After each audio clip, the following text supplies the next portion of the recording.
Hi, welcome to the Israel First television program from our studios in Jerusalem. Great to have you with us. From myself, Martin Blackham, and from my wife, Nathalie Blackham. Welcome to the Holy Land, the place where everything is going to culminate, the city of Jerusalem.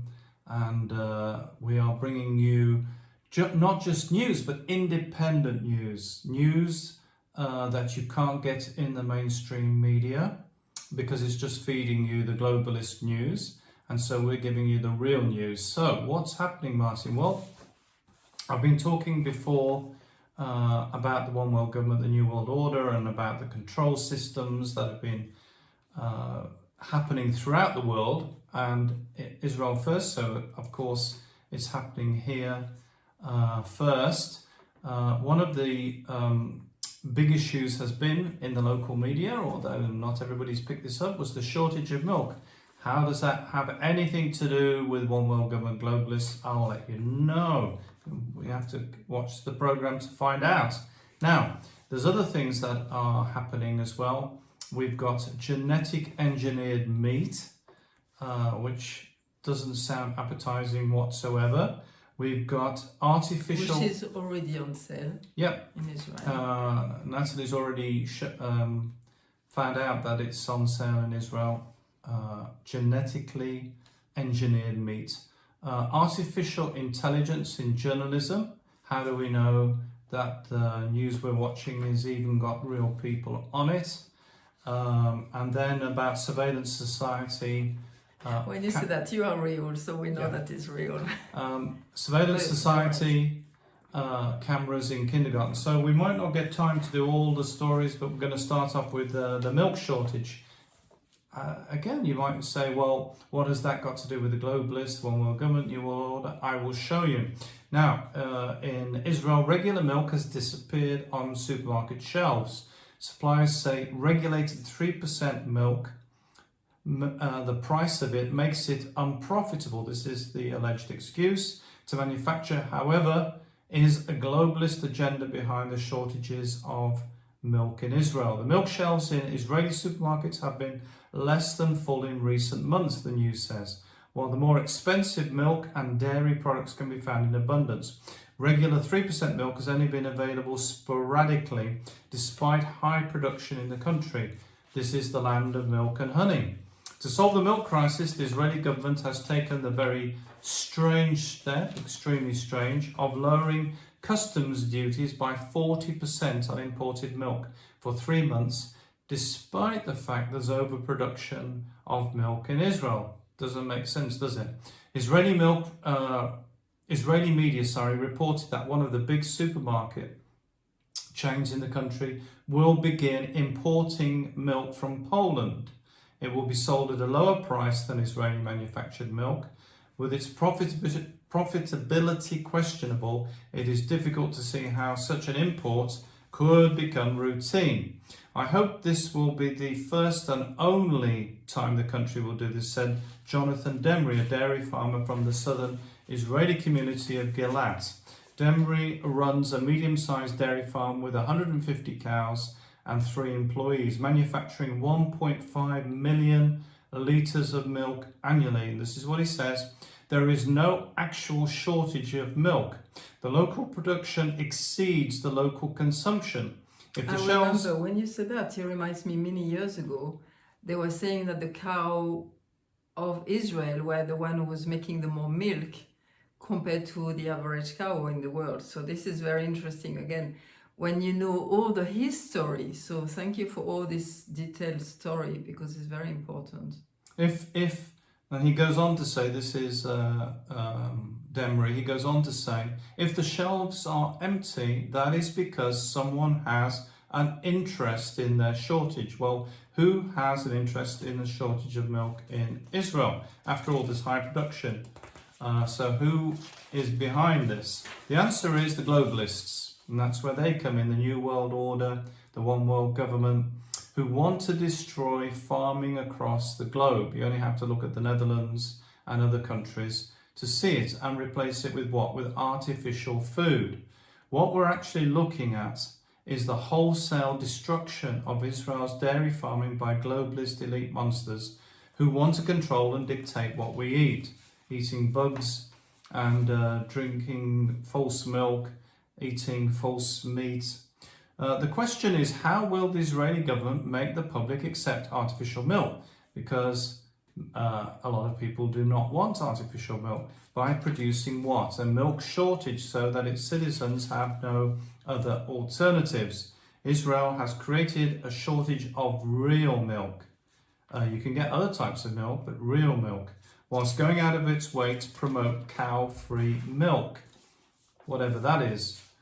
Just 3 months ago, Israel granted local food tech startup Remilk, remember that name, Remilk, a developer of cultured milk and dairy, the first regulatory approval of its kind for selling cow-free milk products, even though it's not required. We are already producing more than we need, so why do we need to do that? It doesn't make any sense. Most dangerous of all, the goal of the government is to completely eliminate the important livestock and which are so vital to the environment. Not only are cows important for milk, but they are also part of the environmental cycle and very important for the environment, and yet they are trying to destroy the Israeli farmers. Prime Minister Benjamin Netanyahu declared the regulatory permit for Remilk as an initial breakthrough. What on earth does he mean by that? And genuine milestone, I don't agree, in an area which the state of Israel is a technological leader, which is very sad. Netanyahu said that this is dealing with climate change. Oh my gosh, now we have this nonsense brought up to explain why they wanted to have false milk. What he really means is that he wants to see the destruction of Israel's farms, the farming economy, and the resultant loss of agricultural labour and jobs, which, by the way, they're doing by having foreign workers come in to do Israeli jobs in agriculture. Not that there's anything wrong in principle with foreign workers coming in, but if it's replacing Israeli workers, there is a problem. Remilk recreates the milk proteins by taking the genes. This is the alternative milk, the weird milk. Remilk takes the genes that encode them and inserts them into a single cell microbe, which they manipulate genetically to express the protein. The product is then dried into a powder, etc. Now, this is genetically modified milk. Remember, this is one of the things of the days of Noah when they were messing around with all the genes. Well, this is exactly the same in the days that we're living in. And they're doing it not just with milk, but also with meat. Israel's Aleph farm has geared up to sell its beef cuts in Europe, despite the warnings about lab-grown meat. People are warning. If people do some research, they'll see there are warnings on the internet of cultivated beef. Of particular concern is the genetic engineering of cells and their potential cancer-promoting properties. We're not hearing about that. They just want us to eat this false meat without telling us what's in it or what might happen. Israel's Aleph Farms has applied for approval from the Swiss food regulator, making first cultivated meat submissions in Europe. Plans to launch in Singapore and Israel in 2023. That's this year.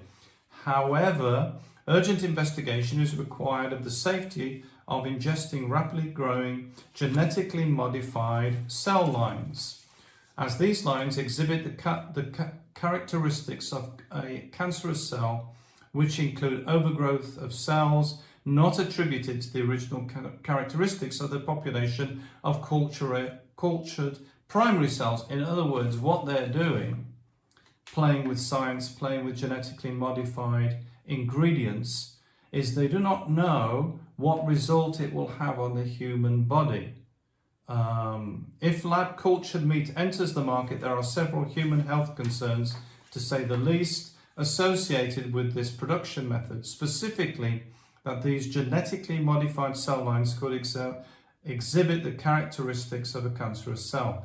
What are we saying? That the cancers will increase because of this genetically modified food. If they're using stem cells, cell-based meat companies need to pay attention to the risk of cancerous cells emerging in their cultures. A research team from Harvard Stem Cell Institute, Harvard Medical School, and the Stanley Center for Psychiatric Research at the Broad Institute of MIT and Harvard have found that stem cell lines grow in a lab environment. They often acquire mutations in the TP53 gene. It's all a bit technical, but basically what it's saying is the things in our body, or the things in a cow, in beef, suppress cancer cells. There's a natural cell control in our body which suppress these things. And what they're saying is, if they have these cultured meats grown in a lab, there's nothing to stop these other things happening. And this is just one of the things the globalists are doing by having alternative milk and alternative meat. And then just quickly, before Nathalie talks about the Hebrew language, are we witnessing the end of journalism? Well, we've talked about this before, that now it's very difficult to read a news report that hasn't been affected by the globalists, or isn't just pumping out a press release, or isn't just propaganda. But there's even a worse threat, which is why as we come into the studio, Hollywood is on strike because of AI, artificial intelligence. And in Israel, ACT News have launched the first fully artificial intelligence news broadcasts. News co-founders Miri Mikhaili and Moshe Klughaft say that the broadcast presenters Miri Mikhaili and Amit Siegel are replaced by AI avatars, that is, artificial intelligence generated images. So in other words, it would be like myself and Nathalie, but it's an artificial generated image. It's not us. And this is what they've done with ACT News. When it's like that, they can make them saying whatever they want. Right. Which is just so frightening. Yeah. You think that is the people in front of you, but is not them, is the image. And they can say whatever.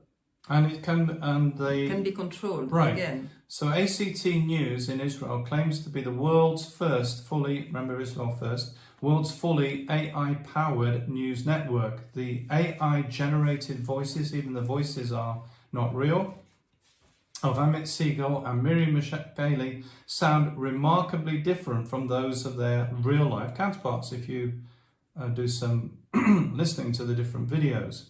And the lip movements do not always quite match up, but the casual viewer may easily mistake their videos for the real recordings.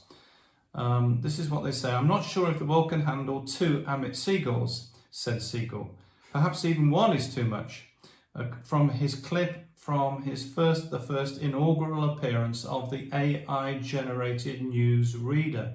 What we're seeing in the world, and this is why it's important that you know Israel First, the first news network where they're not even real. Now, you might say, well, they've been having this in other countries like China, etc. But this is the first fully AI digital generated station. These may have had avatars on and real people. They might have done a mix, but this is the first fully AI station.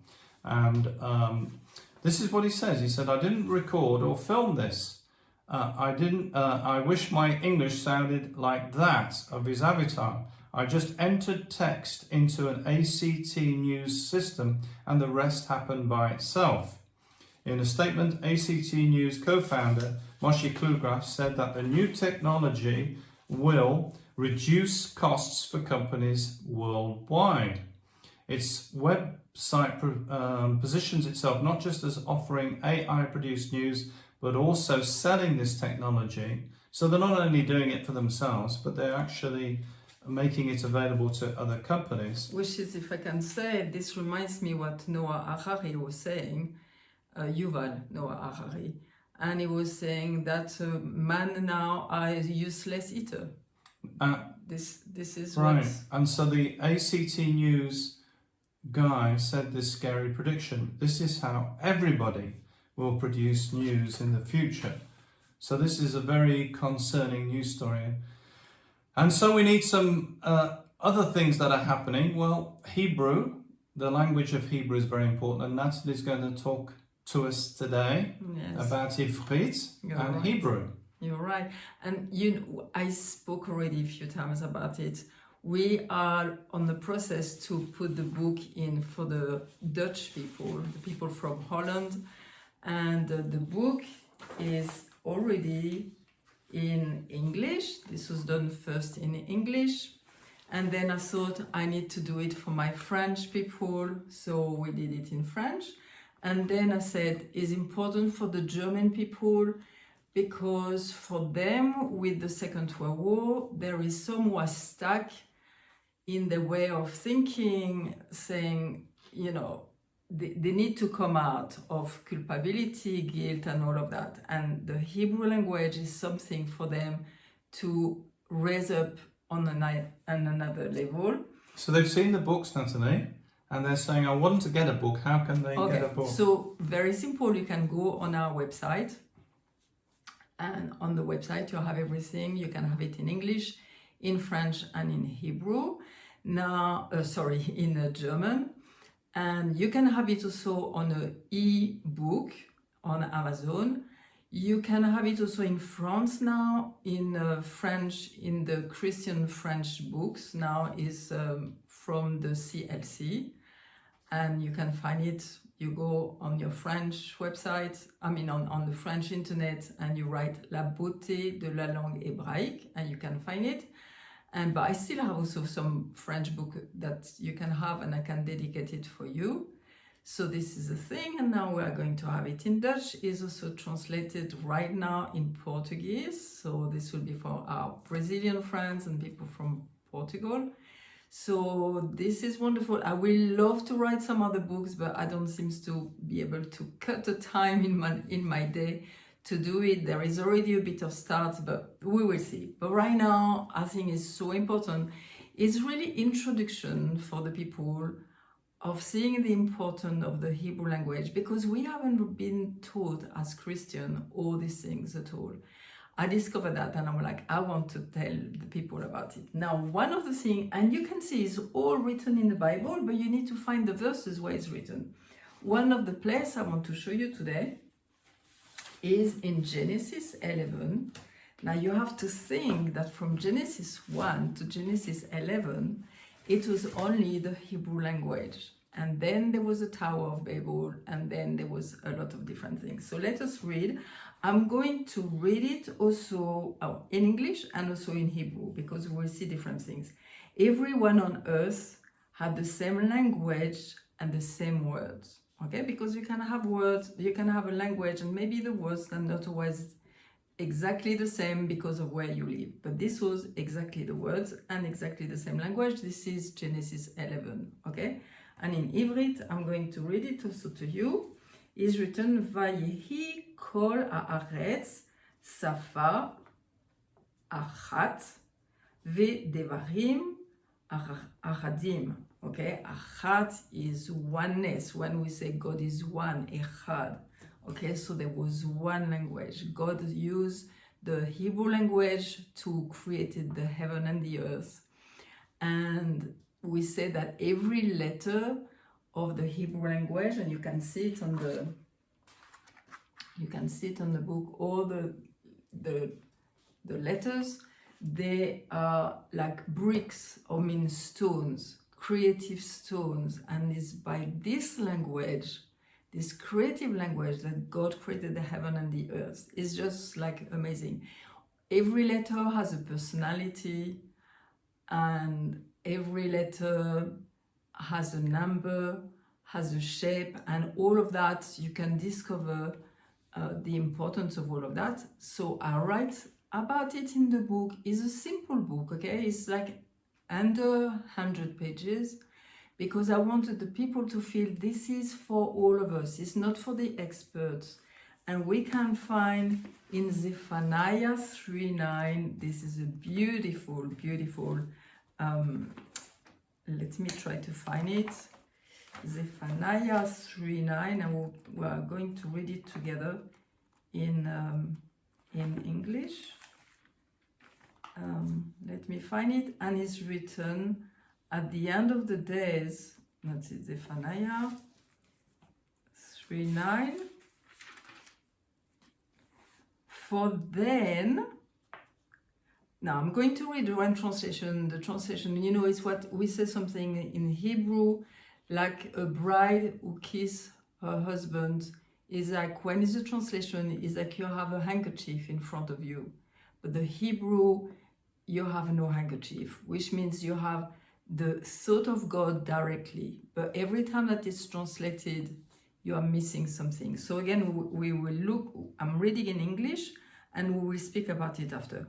For then I will make the people pure of speech. And then speech is also safa, like we said in Genesis 11. So that they will invoke Adonai, Hashem, the Lord, by name, and serve him with one accord, echad again, okay? And so when it's written here, I will make the people, when you look in Hebrew, is a reverse, which means if you reverse, it means that we had it before, and that is going to make it again. So one day we were speaking about that, it was in England, and somebody came to me and said, so you say you won't have any languages. No, we will still have the other languages, but Hebrew will be studied to know God, to know his ways, to know the wisdom. And you can't see all the beauty in the other languages. You can speak about it. But when you speak Hebrew, there is a power, first of all, in the language, who goes through, you know, like there is a physical world and there is a spiritual world. And the Hebrew language go into the spiritual world straight in. It's like arrows. So this is what will go to happen during the millennium. We will use Hebrew again. And I tell you, there is a movement all around the world of people who are awake in the spirit and saying, I want to learn Hebrew. I know that there is something in it. And yes, you're right. Carry on. I encourage you, because you will never be the same. You will know God also in a deeper way. You will understand his way, which they are all beautiful and perfect. And you know, like I said, the word of God is like devash, is like honey on my lips. And it is. The Hebrew language is really honey. And interesting enough, when the children start to learn Hebrew here in the land of Israel, they give them some honey. They make them taste honey when they start to learn the Hebrew language, when the letters, to show them that it's sweet, that learning the Hebrew language and learning Torah is a sweet thing, that you are close to God. There is an intimacy also given when you learn things in Hebrew. So this is the thing that we can look forward for the millennium that is coming very, very soon, as we are on the way. We're definitely on the way, because of all the things that are happening in the world are leading us in that direction. And the globalist, the one world government, it's all coming to a head because Jerusalem is the place of the final battle. Jerusalem is the place of the defeat of evil by good. So this is where it all has to happen. And so everything has to develop towards this final goal, the final end, the final conflict of good and evil, and also the final judgment. Mm-hmm. So everything has to be brought to a head. You know, there's a scripture about the wheat and the tares, and you know, they have to both grow together before the final harvest. So this is the place of the final harvest. You know, the world's the place of the final harvest, but this is the place where the final everything will take place. So and it's interesting because when you see that at the beginning, concretely, you can see the difference between the true the wheat and the thing is not the wheat, but it's when they mature that you see the difference, which is what's happened now is like everything has to mature and you see the division, you see the difference. Yeah, and what we're experiencing in Israel is these globalist agendas in front of our very eyes. And one of the interesting things I've just finished with this is about robotics. All of the things that I've mentioned today, well, not false milk and false meat, but some of the artificial intelligence things, computers, can be used for good, but they can also be used for evil. And this is what we're talking about. This is the one world government, the new world order, are using these things for control in a bad way, not to control for good, but to control for bad. It's very interesting that one observer, one freedom fighter in Israel, said that they are setting up cameras everywhere in the streets, and which could be used for preventing theft, preventing incidents from happening. But what are they using it for? Is to issue fines to people via camera, and to control people who don't agree with the government. They're using those against them. So what can be used for good is used in an evil way. And one of the interesting things is in the medical area. We've had a battle over the last few years with hospitals and doctors and having to have this experimental injectable. And they're also now talking about robotics in hospitals. Can robots replace nurses, Nathalie? Can a robot, they're using them in nursing homes already, but can they replace nurses? Well, whilst, these things can do functions of certain types, they cannot have any empathy. And this is the big thing. This is what we're talking about. And the other issue is that we are replacing humans, like with the agriculture we mentioned. Is what Harari is always saying. Yeah. Is what they want to do. They want to kill us. It's very simple. Right. They want to replace humans with artificial intelligence and robots. And in the medical field, this is exactly what you don't need. What you don't need when you arrive in hospital is some robotic voice telling you something. You need some sympathy. Yeah, and when you say that, you see, it's very important because, as you say, it could be used for good. But the thing is to kill the human side of humanity. Is God loves us because we are made in His image. Again, we go back always to that. And He loves us so much that He gave us only Son. And it's like for every one of us, every individual is a world in itself, which is like a very Jewish way of thinking, like a person is a world, an entire world. So when you put all these robotic things, you are just killing the humanity, which is who we are. And this is happening everywhere in the world, by the way, and we appreciate that. Also, we really appreciate to hear from you. If you'd like to contact us, you can get in touch with us at info@israelfirst.org. We appreciate your support, and I particularly want to send out support to a friend or some friends in Texas who are supporting us on a regular basis from Comanche County. Thank you so much for your support. It really is very precious to us. Thank you to everybody who's supporting us. It's only because of people giving of their finances, giving of their time, that makes this program possible. There's a lot of people behind the scenes that are helping us to bring the program to you across the world. The website is www.israelfirst.org. Please visit it. There's a lot of information there. Sign up to the newsletter and you'll get all the latest news. Nathalie does also some studies on it. You'll enjoy that. That's www.israelfirst.org. You can also donate. As I said before, it's because of the support of our friends and partners that we're able to bring you the program today. And don't forget, we're the program that looks at the people, the land, and the language.